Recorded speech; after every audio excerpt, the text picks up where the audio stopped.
Hello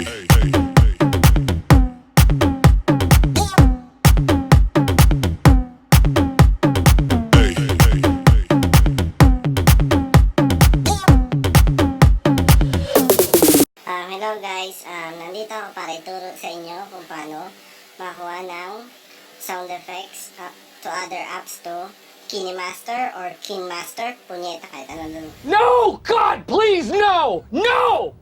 No! Kung napapansin nyo, yung watermark sa taas, di ko pa natatanggal. Baguhan lang kasi ako, bago lang din ako nakagawa nitong apps na to. Kung pwede naman siya tanggalin, basta pwede naman tayong gumamit ng monthly payment. Or kung ayaw nyo is, susunod na vlog is tuturo ko sa inyo paano tanggalin. Sa mga iPhone users at saka Android users, makikita naman siya sa App Stores. Kung iOS users ka naman, App Store makikita mo siya. Hanapin nyo lang siya, type nyo lang yung memes soundboard. Ayan, makikita siya. Ayan siya, ayan siya. Pagka-download lang ng apps, tara, start na tayo kung paano. Open nyo lang yung main soundboard, then marami doon choices kung paano, pagpipilian. Nandun doon lahat, nandun ng mga pang-vlogs na pwedeng gamitin sa mga beginners. Marami tayong makukuha dito. Ano lang kayo ng curiosity nyo, nakikita nyo, tsaka magagamit nyo lahat sila. Then kung makapili na kayo nung gusto nyo, click nyo lang siya dun sa taas, makikita nyo dun yung share gift, yung pwede siya sa mga iOS, pwede siya sa shared album, pwede din siya sa mga PixArts, mga PixArts user. Yan, pwede yan, marami kayong magagamit dito. Pwede nyo rin siya i-send na sa KineMaster. Copy to KineMaster lang. Then, automatically na siyang magsisave.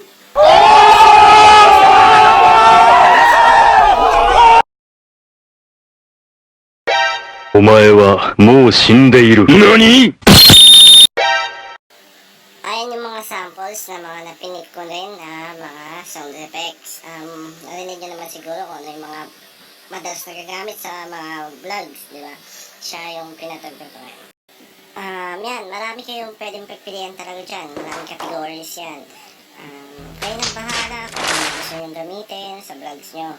And after nyan, kung makuha nyo na lahat na mga gusto nyo na sound effects, pwede nyo na rin siya i-save. Then, pag na-save nyo na lahat at nakapili na kayo lahat, pwede na kayo pumunta sa KineMaster. Doon nyo siya makikita yung mga sound effects. Mamaya papakita ko sa inyo kung paano gamitin din yung sound effect. Okay? Kung napapansin nyo yung mga music na lumalabas, yun yung mga pinik ko.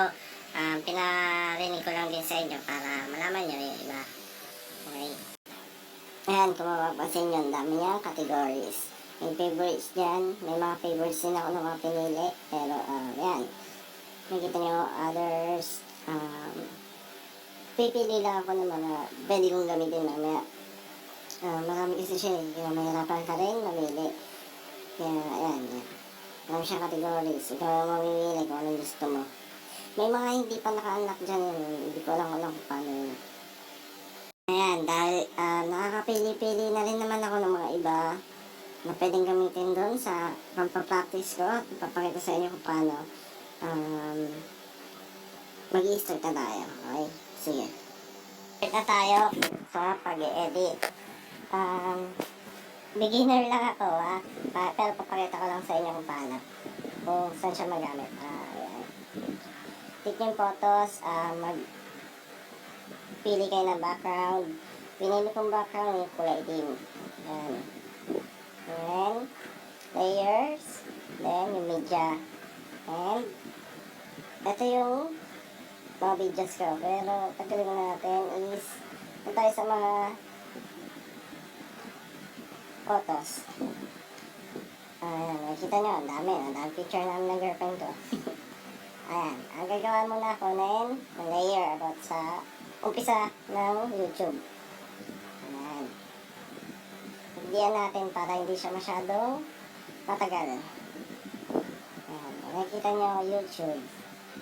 Then, sunod yung layer. media ulit, then yung logos ko naman.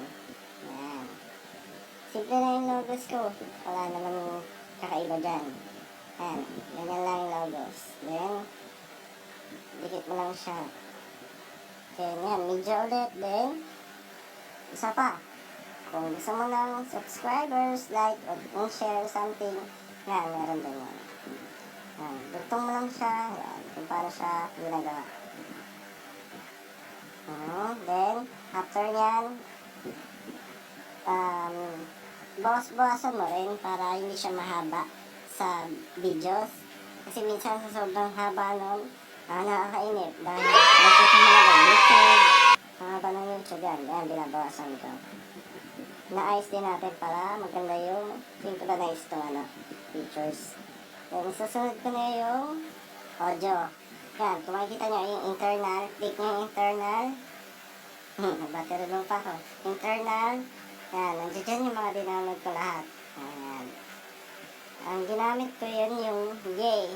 Yung yay. Ayan. Tapos idudugtong mo lang siya doon.